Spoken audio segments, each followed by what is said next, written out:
स्वागत है आपका आज के इस वीडियो में। भारत और पाकिस्तान के बीच रिश्ते में काफ़ी बड़ी बात यहाँ निकल के आई है। जैसे कि आपके डिस्प्ले पर 3 हेडलाइन दिखाई दे रहा होगा। अब समझते हैं रिश्ते में क्या क्या हुआ है और कैसे कैसे इसकी शुरुआत हो सकती है। चलिए सबसे पहले आपके डिस्प्ले पर दिखाई दे रहा नंबर 1 पे, जहाँ भुट्टो पाकिस्तान के विदेश मंत्री है, वो बोल रहे जलवायु परिवर्तन के ऊपर भारत और पाकिस्तान साथ मिलकर काम करेंगे। बहुत अच्छी बात है, बहुत अच्छा पहल है। उसके बाद एससीओ में आपको याद होगा भारत के विदेश मंत्री और पाकिस्तान के विदेश मंत्री आपस में मिले, जहां पाकिस्तान के विदेश मंत्री बोले हम भारत के साथ दोस्ती करना चाहते हैं। और ये भी स्टेप पाकिस्तान के जो ये 2 स्टेप है काफ़ी अच्छी बात है। उसके बाद जो पाकिस्तान ने अपना छिछोरापन वाला काम किया उसे देखते हैं, फिर आगे और भी बातों को हम समझने की कोशिश करेंगे। उसके बाद पाकिस्तान के जो पीएम है और पाकिस्तान के विदेश मंत्री यूएन के अंदर जाते हैं, जहां बोलते हैं भारत के अंदर मुसलमानों के साथ कश्मीर में अत्याचार हो रहा है और भारत में जो अल्पसंख्यक मुसलमान हैं उनको कहीं ना कहीं मजहबी आज़ादी नहीं दी जाती है। काफ़ी बड़ा बयान था और इसके ऊपर पाकिस्तान के आम जनता जो है उनकी राय आप देखिए वो क्या बोलते हैं, फिर मैं आपको आगे ले चलूँगा। तो चलिए आप उनकी राय देखिए, फिर वीडियो में आगे हम बढ़ेंगे। जम्मू कश्मीर के बारे में रोहिंग्या मुसलमान वहाँ के मुसलमानों पे जो जुल्म हो रहा है, तो रोहिंग्या मुसलमान जो चाइना के मुसलमानों पे जुल्म हो रहा है उस पे क्यों नहीं हम बोलते? वहाँ पे जो इधर 120 दिन का 150 ठीक है दिन का कर्फ्यू लगता है, वहाँ नहीं लगता। वहाँ पे बंदे सीधा सीधा लटका दिए जाते हैं जो थोड़ा सा भी रियासत के खिलाफ बोलते हैं। जी आपको शायद पता जी, हो। मुझे पता है इस बात का भी, ठीक है। फिर वहाँ पे आज तक गवर्नमेंट की तरफ से, पाकिस्तान की गवर्नमेंट की तरफ से कभी चाइना के मुसलमानों के लिए कुछ आवाज़ उठाई गई है? वहाँ पे हम बींगा मुस्लिम क्यों नहीं बन जाते? वहाँ फिर वही बात आ जाती है कि वो जी हमें फिर कर्जा देते हैं। ये फिर हमारी मुनाफकत नहीं है? ठीक है, अगर हम इस बात को लें कि क्या नाम है कि जी उसके लिए बोल रहे हैं उसके लिए नहीं बोल रहे, तो फिर बात ये है कि अगर हम उसके अगेंस्ट बोलेंगे चाइना को, तो कल को उसने भी हमारे लिए बंद कर देनी है सारी। अब भुट्टो जो बोल रहे हैं भारत और पाकिस्तान के जलवायु परिवर्तन में मिलकर साथ में काम करना चाहिए, लेकिन भुट्टो ये बात को भूल जाते हैं जो क्लाइमेट चेंज हो रही है उसमें उन्होंने क्या बोला है, भारत के साथ हम बात कर रहे हैं, वहीं उनके देश संयुक्त राष्ट्र परिषद में भारत के अस्थायी सदस्य का विरोध कर रहे हैं। एक तरफ क्लाइमेट चेंज के ऊपर आप समर्थन लेना चाहते हैं कि आपके यहाँ जो भी परिवर्तन हुआ आपने कुछ काम नहीं किया, और क्लाइमेट चेंज को नाम लेकर दुनिया भर से अब पैसा वसूल करने की कोशिश करें। पाकिस्तान के अंदर आज आज़ादी के 75 साल हो गए हैं और वहां पर एक भी डैम नहीं है, एक भी डैम नहीं है। और पाकिस्तान के अंदर $9 मिलियन का एक स्कैम भी हुआ है, जहां पाकिस्तान के सुप्रीम कोर्ट के जज जो है उन्होंने पाकिस्तानी लोगों से पैसा वसूल किया। आपने न्यूज में भी देखा हुआ, और वहां से पैसा लेकर वो भाग गए, विदेश चले गए, कनाडा में जाकर बस गए, वो पैसा खा गए। ऐसे ऐसे पाकिस्तान में इस समय बाढ़ की वजह से भारी तबाही देखने को मिल रही है, और ऐसे समय में पाकिस्तान के लिए बाढ़ को कंट्रोल करने के लिए डैम्स की इंपॉर्टेंस काफी बढ़ जाती है। तो ऐसे में पाकिस्तान के एक दूरदर्शी व्यक्ति, पाकिस्तानी सुप्रीम कोर्ट के चीफ जस्टिस साकिब निसार, शायद पाकिस्तान में आने वाली इस तबाही को पहले ही भांप चुके थे, और उन्होंने इस समस्या को ध्यान में रखते हुए 2018 में सिंधु नदी पर दियामिर भाषा नाम का एक डैम बनाने का निर्णय लिया। और इस डैम को बनाने के लिए वे पाकिस्तान के लोगों से फंड इकट्ठा करने लगे, जिसमें सोल्जर्स, क्रिकेटर्स, गरीब से लेकर अमीर तक सबने इस प्रोजेक्ट के लिए पैसे दिए। लेकिन बाढ़ आने पर जब रिटायर हो चुके साकिब निसार से लोगों ने पूछा डैम कहाँ है, तो उन्होंने कहा हमने नहीं सोचा था कि ये पैसा डैम बनाने के लिए पर्याप्त होगा, ये तो बस डैम की अवेयरनेस बढ़ाने के लिए था। दोस्तों इस स्कीम होते पाकिस्तान के अंदर, आप डैम नहीं बनाओगे, आप चीजें अब ठीक नहीं करोगे, फिर बोलोगे क्लाइमेट चेंज हो रहा है, दुनिया हमें पैसा दे दो, हम विनाशकारी बाढ़ के पीछे बढ़ रहे हैं, तो कहीं ना कहीं दिक्कत की बात है। आगे चलते हैं, आगे बात करते हैं। अब थोड़ा बात करते हैं पाकिस्तान जो है क्या होता है। पाकिस्तान की सब प्रॉब्लम बताता हूँ। पाकिस्तान जब भी किसी भी देश के साथ जाता है तो दे तो कुछ सकता नहीं। अमेरिका के साथ रिश्ता सही करेगा तो अमेरिका को क्या देगा, वो पाकिस्तान के अंदर कुछ बनता नहीं है।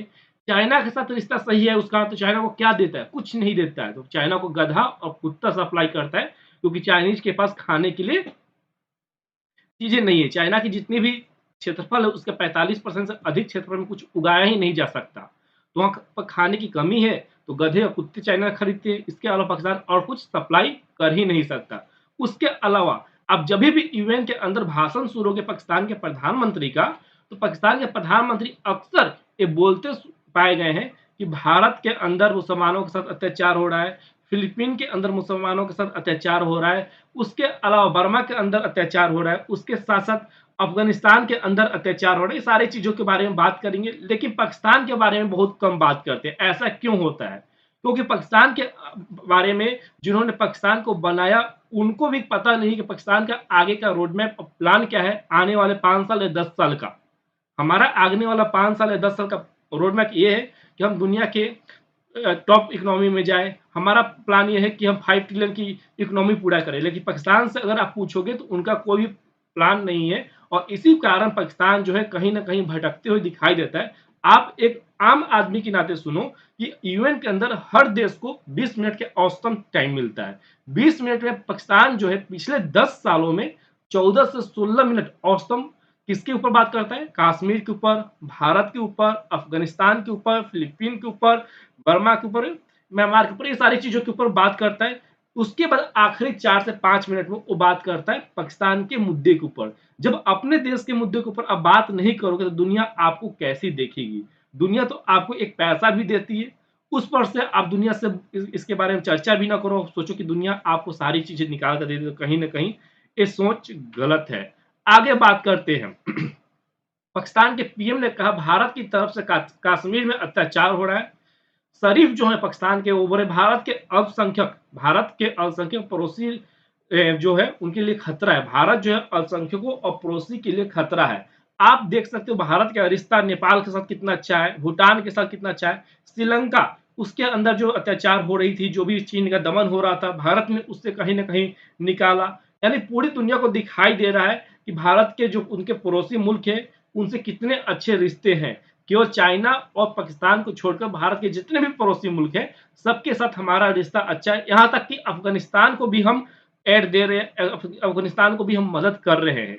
लेकिन पाकिस्तान को लगता है कि हम अल्पसंख्यकों पर अत्याचार कर रहे हैं और कहीं ना कहीं ये रीजनल खतरा है। तो बात सही है, भारत के लिए बहुत ही बड़ा खतरा है। क्योंकि आपको एक एग्जाम्पल देता हूं, अगर आप किसी ऐसे बस्ती में बैठे हो जहां आपके आसपास के लोग बहुत ही ज्यादा गरीब हो और आप बहुत ज्यादा अमीर हो, तो यहाँ पे आपके लिए बहुत खतरा हो सकता है। जिस दिन आपकी सिक्योरिटी कमजोर हुई वो गरीब उठकर आपके घर में घुस जाएंगे। वही हाल है हमारे बगल में बसा हुआ पाकिस्तान के साथ।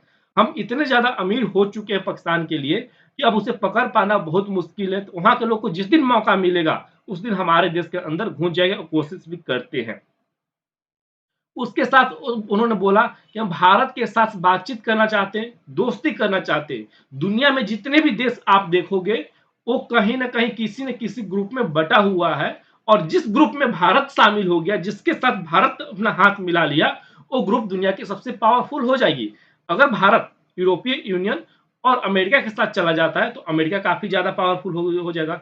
चाइना और रूस के साथ चला जाता है तो चाइना और रूस काफी पावरफुल हो सकता है। यानी भारत जो है इस वक्त दुनिया का किंग मेकर है और इसी कारण दुनिया के जितने भी देश थे जो कल हमारे सबसे बड़े शत्रु और सबसे बड़े दुश्मन थे, वो भी आज हमारे लिए हमारे साथ बैठकर काम करने के लिए कोशिश कर रहे, लाइन में लगे हुए हैं ना। तो याद करिए 1960-1970 का दशक, अमेरिका के राष्ट्रपति भारत के प्रधानमंत्री या फिर भारत के दौरे पर कर लेते थे, भारत के प्रधानमंत्री का नाम ले लेते थे, भारत का नाम ले लेते थे, कहीं पर भी एक ब्रेकिंग न्यूज बन जाती थी। आप गूगल कर सकते हो, उस समय के आर्टिकल देख सकते हो। लेकिन आज जो है आए दिनों भारत के नाम, भारत के चर्चे, प्रधानमंत्री के नाम, भारत की तरक्की, ये पूरी दुनिया भर के जो राष्ट्राध्यक्ष है उनके द्वारा लिया जाता है। और क्यों लिया जाता है? क्योंकि भारत ने अपने दम पर, अपने मेहनत के ऊपर ये सारे चीज कमाए हैं। और दुनिया में दो देश जो चाइना और पाकिस्तान है वो बोलते हैं कि भारत के अंदर अकड़ आ गई है।